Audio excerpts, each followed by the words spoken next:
مقدس مرکز کی انجیل 15واں باب۔ اور چوں ہی صبح ہوئی، سردار کاہنوں نے بزرگوں اور فقیوں اور ساری عدالت عالیہ کے ساتھ مشورت کر کے یسوع کو باندھا اور لے جا کر پلاطس کے حوالے کیا۔ اور پلاطس نے اس سے پوچھا، کیا تو یہودیوں کا بادشاہ ہے؟ اس نے جواب میں اس سے کہا، تو خود ہی کہتا ہے۔ اور سردار کاہن اس پر بہت سی باتوں کا الزام لگاتے رہے۔ تب پلاطس نے اس سے پھر پوچھا، کیا تو کچھ جواب نہیں دیتا؟ دیکھ، وہ تجھ پر کتنی باتوں کا الزام لگاتے ہیں۔ لیکن یسوع نے پھر کوئی جواب نہ دیا، یہاں تک کہ پلاطس نے تعجب کیا۔ اور وہ عید پر ایک قیدی کو ان کی خاطر چھوڑ دیا کرتا تھا، جس کے لیے وہ عرض کیا کرتے تھے۔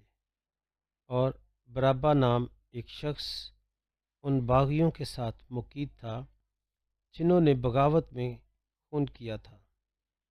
اور جب عوام اس کے پاس آ کر عرض کرنے لگے کہ وہ کر جو ہمیشہ ہمارے لیے کیا کرتا ہے، تو پلاطس نے ان کے جواب میں کہا کہ کیا تم چاہتے ہو کہ میں تمہارے لیے یہودیوں کے بادشاہ کو چھوڑ دوں؟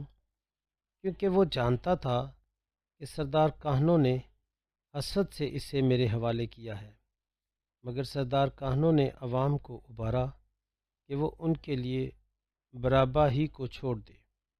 اور پلاطس نے پھر مخاطب ہو کر ان سے کہا کہ پھر جسے تم یہودیوں کا بادشاہ کہتے ہو، اس سے میں کیا کروں؟ وہ پھر چلائے کہ اسے صلیب دے۔ مگر پلاطس نے ان سے کہا، کیوں؟ اس نے کیا برائی کی ہے؟ تب وہ اور بھی چلائے، اسے صلیب دے۔ تب پلاطس نے عوام کو خوش کرنے کے ارادے سے ان کے لیے برابا کو چھوڑ دیا اور یسوع کو کوڑے لگوا کر حوالہ کیا کہ مصلوب کیا جائے۔ اور سپاہی اسے قلعے کے صحن میں لے گئے اور سارے دستے کو اکٹھا کیا، اور انہوں نے اسے ارغوانی پوشاک پہنائی اور کانٹوں کا تاج بنا کر اس کے سر پر رکھا، اور اسے سلام کرنے لگے کہ اے یہودیوں کے بادشاہ، سلام۔ اور وہ اس کے سر پر سرکنڈا مارتے اور اس پر تھوکتے اور گھٹنے ٹیک کر اسے سجدہ کرتے رہے۔ اور جب وہ اس سے ٹھٹھا کر چکے تو ارغوانی پوشاک اس پر سے اتاری اور اسی کے کپڑے اسے پہنا کر اسے صلیب دینے کو باہر لے گئے۔ اور شمعون نامی ایک کروانی شخص جو سکندر روفس کا باپ تھا ادھر سے گزرا، تو انہوں نے اسے بیگار میں پکڑا تاکہ اس کی صلیب اٹھائے۔ اور وہ اسے جلتجا مقام میں لائے، جس کا ترجمہ کھوپڑی کی جگہ ہے، اور میں مر ملا کر اسے دی، پر اس نے نہ لی۔ انہوں نے اسے مصلوب کیا اور کرہ ڈال کر کہ ہر ایک کیا کیا لے، اس کے کپڑے بانٹ لیے۔ اور تیسری گھڑی تھی جب انہوں نے اسے صلیب دی، اور کتابہ پر اس کا الزام یہ لکھا تھا، یہودیوں کا بادشاہ۔ اور انہوں نے اس کے ساتھ 2 ڈاکوؤں کو، ایک اس کے دائیں اور ایک اس کے بائیں مصلوب کیا۔ یوں یہ نوشتہ پورا ہوا کہ وہ بدکاروں کے ساتھ شمار کیا گیا۔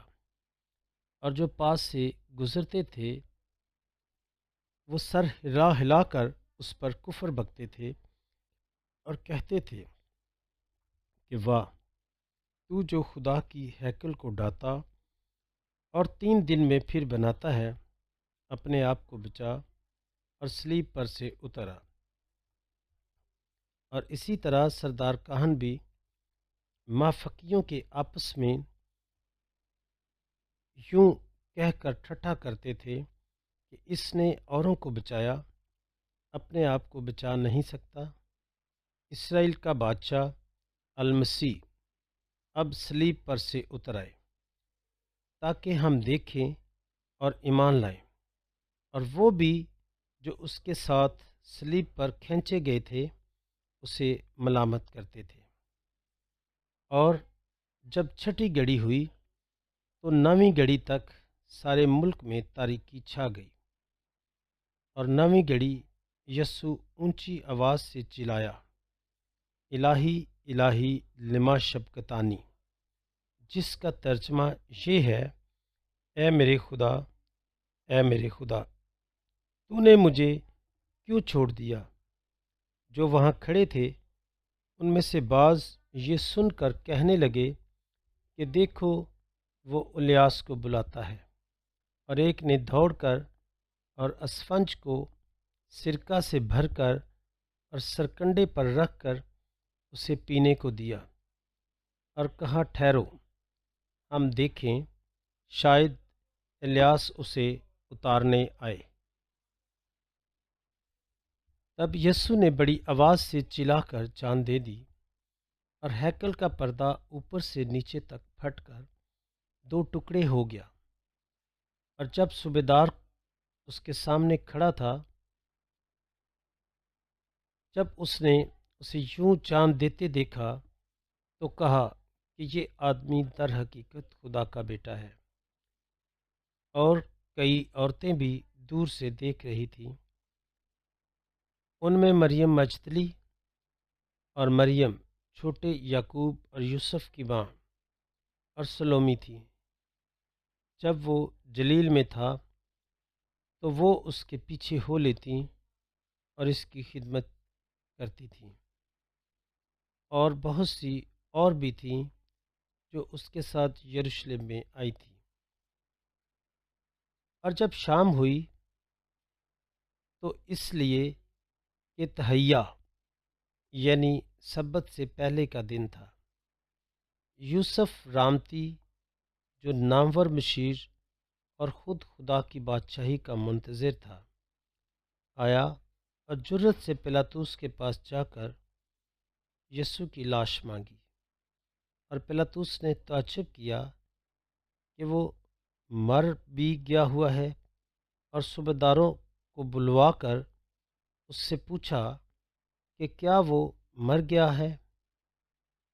اور جب صوبیدار سے یوں معلوم کیا تو لاش یوسف کو دلا دی، اور اس نے کتانی چادر مول لی اور اسے اتار کر چادر میں کفنایا، اور اسے ایک قبر میں رکھا جو چٹان میں کھودی گئی تھی، اور اس قبر کے منہ پر ایک پتھر لڑکا دیا۔ اور مریم مجدلی اور یوسف کی ماں مریم دیکھ رہی تھیں کہ اسے کہاں رکھتے ہیں۔